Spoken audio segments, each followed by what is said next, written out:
"Mom, don't come. Emma doesn't need the confusion." My son said that loud enough for every relative in the room to hear. I was standing right there, holding a wrapped birthday gift with a pink bow on top. People looked away. Some studied the floor. Others exchanged glances that said everything they wouldn't dare speak out loud. I looked at the seating chart near the entrance. My name was there, but a thick line had been drawn through it with a black marker. Not misplaced. Not forgotten. Crossed out deliberately. He had already told everyone I chose to stay away. That I wasn't interested. That Emma simply wasn't my priority.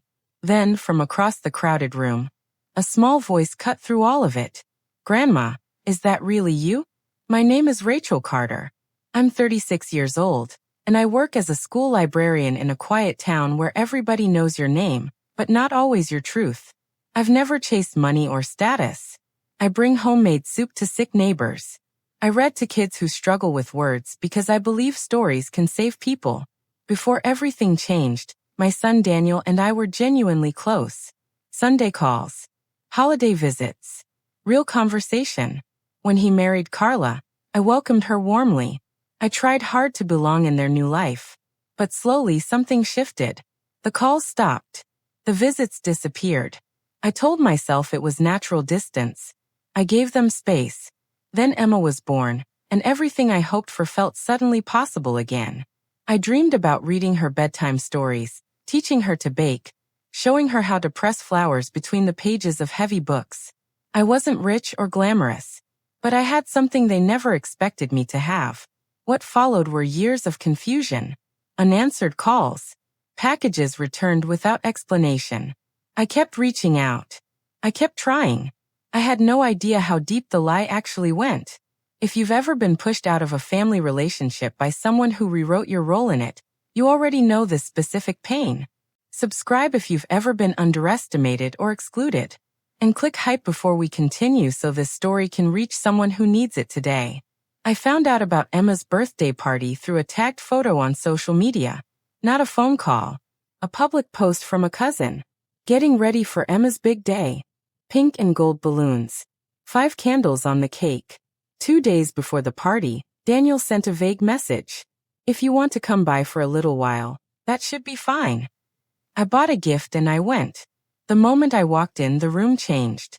Daniel found me quickly and spoke loudly near a group of relatives. "I just want everyone to know, Rachel chose not to be part of Emma's life. We tried. We really did." I opened my mouth. He talked over me. Relatives nodded. His version was already installed in their minds long before I arrived.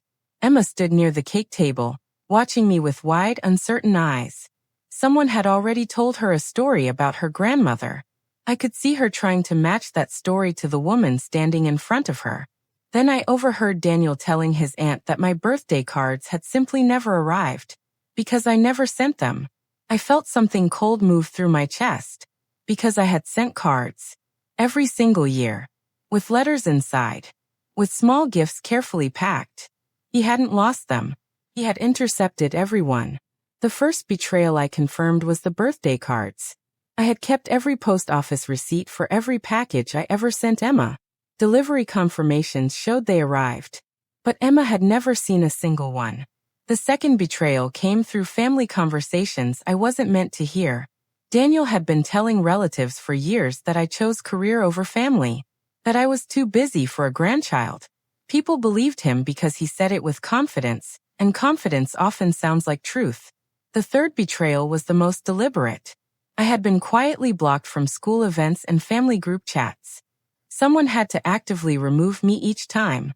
Some nights I cried going through those folders. Saved messages. Printed emails. Returned packages. I'm not ashamed of that. But I didn't retaliate. I kept records. I stayed calm, and I noticed the cracks forming in his story. Dates that didn't match. Claims that shifted slightly each retelling. What they didn't know was that I had spent years documenting everything. Every letter, every receipt, every voicemail. I had a plan they never saw coming. Her name was Lindsay, a quiet cousin who sat at the edge of every family gathering.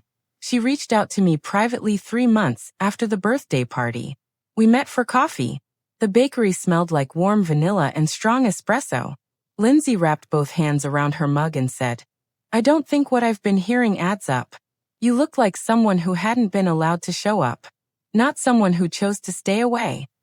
She was right. Together we organized everything into a clear timeline. Delivery confirmations matched to missed birthdays. Voicemails asking to speak to Emma for 5 minutes never returned. And one specific document. A returned Christmas package from 3 years earlier with a postal refusal form attached. Daniel had stood at his door and turned the gift away. He had signed the refusal himself. Daniel, meanwhile, moved through family life with growing confidence. A major anniversary celebration was coming. He expected applause. He had no idea what was waiting for him. The anniversary hall smelled like catered food and too many flowers. 40 relatives. White tablecloths. Soft music near the entrance. Daniel arrived like someone who had already won. Within the first hour, he found his moment. "I've done everything I could for Emma," he said to a group of relatives. "Some people just choose not to show up. You can't force someone to be a grandmother." I walked toward the group. My hands were steady. "Daniel, I'd like a chance to respond to that." He smiled with the confidence of someone who has never been caught. "Rachel, this isn't the time." "It's been 5 years," I said. "I think it's time." I opened my folder. Clear documents. Organized tabs. I placed delivery confirmations on the nearest table one by one. Birthday card sent when Emma turned 2, 3, 4. All confirmed delivered. All never given to her. Then I placed the postal refusal form down. His signature. The Christmas gift he turned away at his own front door. Lindsay stepped forward and confirmed the timeline in front of everyone. Daniel's explanations started changing depending on who asked. The story that had held for years under the pressure of no one checking began collapsing under the weight of actual evidence. Emma had drifted closer to the center of the room. She was 8 years old, and she understood more than he expected. "Why didn't Grandma's cards come?" she asked him directly. He had no clean answer. He started twice and stopped. Emma looked at me. "Were you trying to find me?" I crouched down to her level. "Every single year," I told her. "Every birthday. Every Christmas." I never stopped. Her chin wobbled. Then she crossed the space between us and put her arms around my neck. Around us, 40 relatives looked at Daniel with expressions he had never faced before. Not admiration.